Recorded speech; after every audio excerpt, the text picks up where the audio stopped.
Tips for a healthy winter. Many health conditions are particularly linked to climatic conditions, so advice must be followed to help protect against those diseases most associated with the winter season.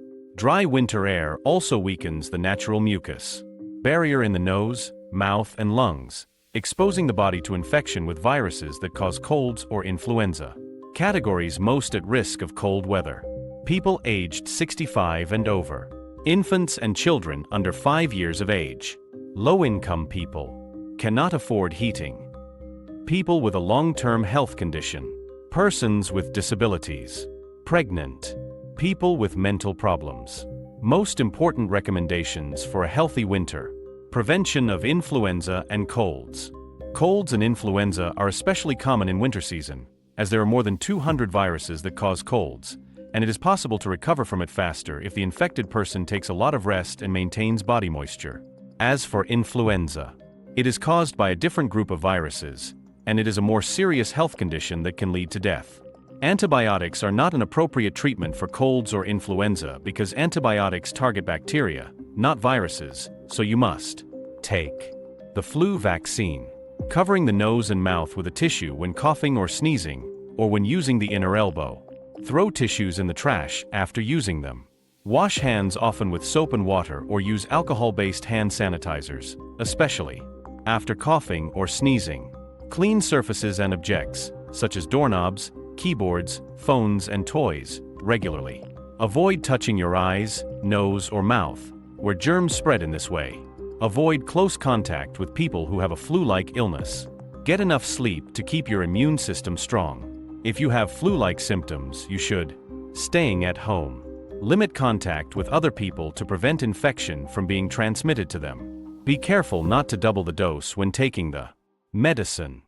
2. Eat healthy food. Eating a diet full of vegetables, fruits, lean proteins, and whole grains can help you stay healthy during the colder months, so it's best to eat a balanced diet throughout the year, while trying to ensure the following are in your diet: high in antioxidants, protein, and fiber. Rich in vitamins B, C, D, and E. Low sugar and fat. 3. Drinking water.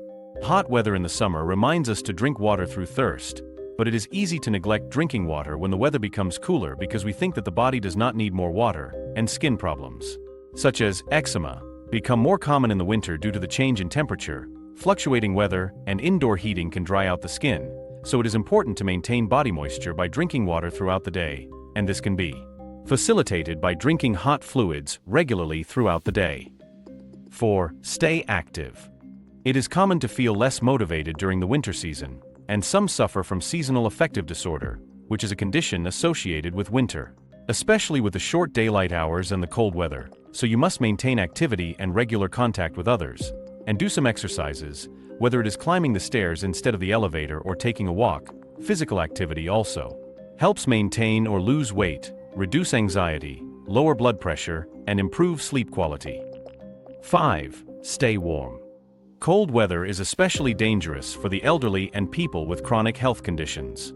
People with heart disease or respiratory problems may experience worse symptoms during a cold spell and for several days after temperatures return to normal.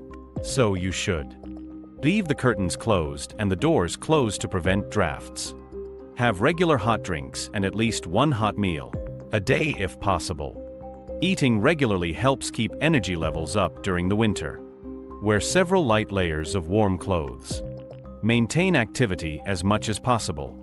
6. Get rid of mold and moisture. Rain and darkness in winter can contribute to the growth of mold in the home. It is a fungus that grows in damp, dark places and is active in cold weather. It can be found wardrobe spaces if there is not enough ventilation, wet areas, e.g., bathrooms, and laundries. Any part in the house which is not dry. Health conditions caused by mold also include runny nose, eye irritation, cough and congestion, asthma attacks/respiratory infections, nausea, headache.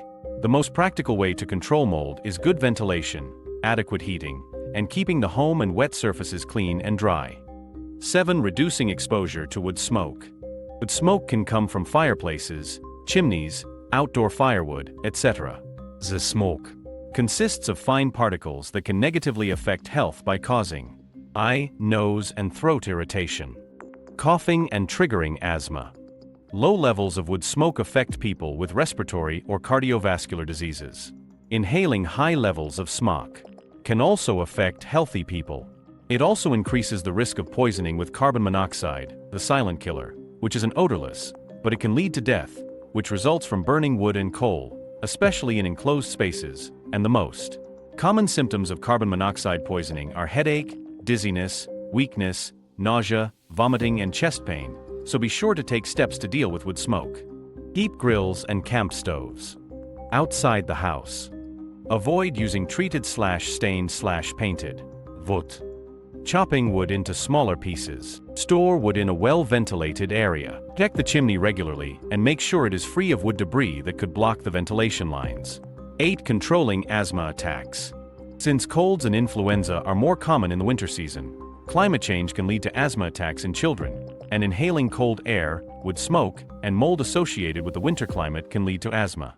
Symptoms. So if a person has asthma and suffers from symptoms, he should follow these tips in the asthma management plan. Always carry the inhaler and continue to take your usual preventative inhaler as prescribed. If you need to use your inhaler more often than usual, talk to your doctor about reviewing your treatment plan. When outside home, wrap a loose scarf over your nose and mouth, as this will help warm the air before you breathe it in. Trying to breathe through the nose instead of the mouth, because the nose heats the air when breathing. 9. Planning before you travel. When planning to travel, you must be aware of the current and expected weather conditions, and the elderly or